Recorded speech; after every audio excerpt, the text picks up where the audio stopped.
Magic, white and black, the science of finite and infinite life. We can only be conscious of the existence of things if a relation exists between ourselves and the things. A person who has created nothing during life that could have established a relationship with his immortal self will have nothing immortal with which to enter into relationship with after death.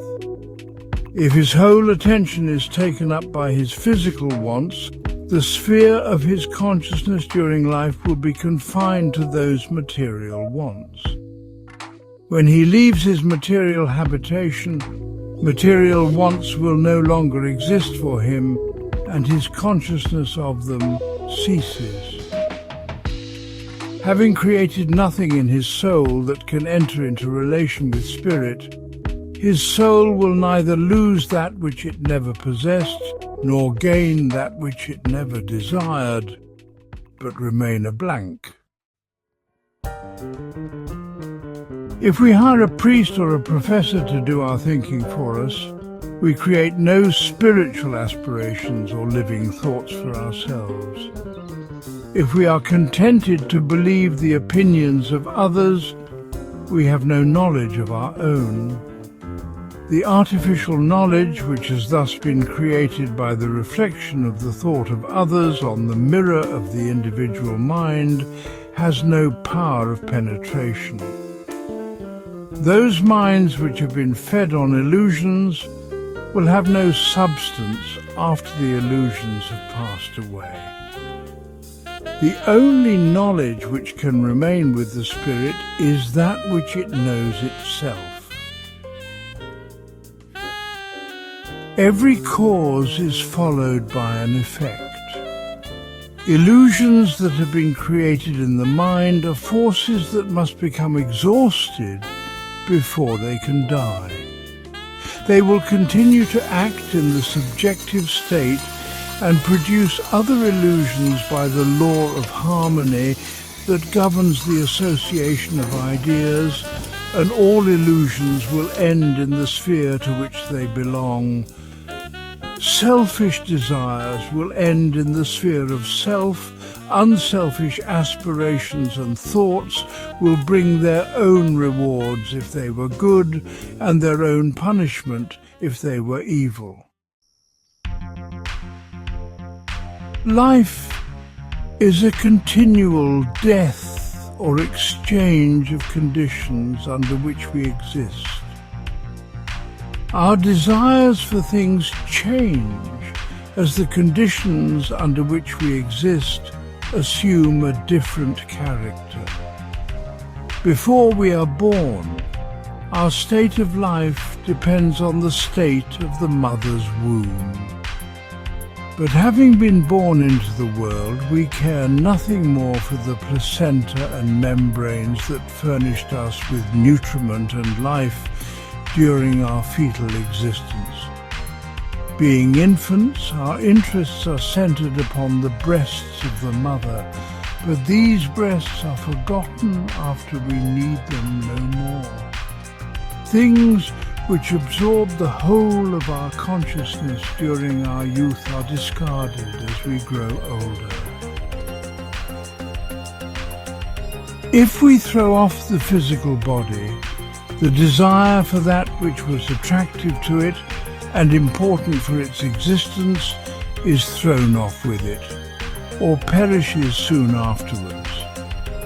But if the soul again approaches the material plane, and through the influences of mediumship again enters into relationship with it, the old consciousness and the old desires that had gone to sleep reawaken, and its physical sensations return. If the influence of the medium is withdrawn, it relapses in its state of stupor or unconsciousness. There are innumerable varieties of conditions and possibilities in the world of spirit and on the astral plane, as there are upon the physical plane. If the mind begins to investigate these things separately and without understanding the fundamental laws of nature upon which such phenomena are based, it may as well despair of ever being able to form a correct conception of them. If a botanist were to examine separately each one of the thousands of leaves of a large tree, for the purpose of finding out the true nature of the latter, he would never arrive at an end. But if he once knows the tree as a whole, the colour and shape of the individual leaves will be easily known. Likewise, if we once arrive at a correct conception of the spiritual nature of man, it will be easy to follow the various ramifications of the one universal law. There is no death for that which is perfect, but the imperfect must perish sooner or later. So-called death is simply a process of elimination of that which is useless. In this sense, we all are continually dying every day, and even wishing to die, because every reasonable person desires to get rid of his imperfections and their consequences and the sufferings which they cause. No one is afraid to lose that which he does not want, and if he clings to that which is useless, it is because he is unconscious and ignorant of that which is useful. In such a case he is already partly dead to that which is good, and must come to life and learn to realize that which is useful by dying to that which is usefulness. This is the so-called mystic death by which the enlightened come to life, which involves the unconsciousness of worthless and earthly desires and passions, and establishes a consciousness of that which is immortal and true.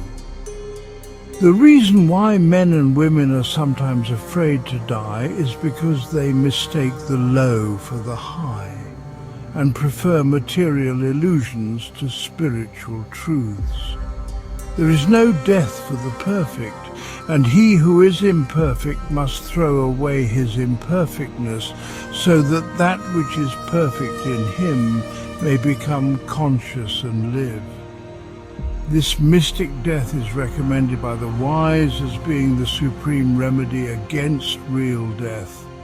This mystic death is identical with a spiritual regeneration. Hermes Trismegistus says, "Happy is he whose vices die before him," and the great teacher Thomas de Kempis writes, "Learn to die now to the world, to the attractions of matter, so that you may begin to live with Christ. A person whose vices have died during his earthly life does not need to die again during his life as a soul. His sidereal body will dissolve like a silver cloud, being unconscious of any desires for that which is low, and his spirit will be fully conscious of that which is beautiful, harmonious and true. But he whose conscience is centered in the passions that have raged in his soul during life can realize nothing higher than that which was the highest to him during his life, and cannot gain any other consciousness by the process of death." Physical death is no gain. It cannot give us that which we do not already possess. Unconsciousness cannot confer consciousness. Ignorance cannot give knowledge. By the mystic death we arrive at life and consciousness, knowledge and happiness, because the awaking of the higher elements to life implies the death of that which is useless and low. Neither circumcision nor uncircumcision availeth but a new creature. There are esprits souffrants, our suffering souls. They are the revenants or restants, the astral bodies of victims of premature death, whose physical forms have perished before their spirits became ripe enough to separate from the soul.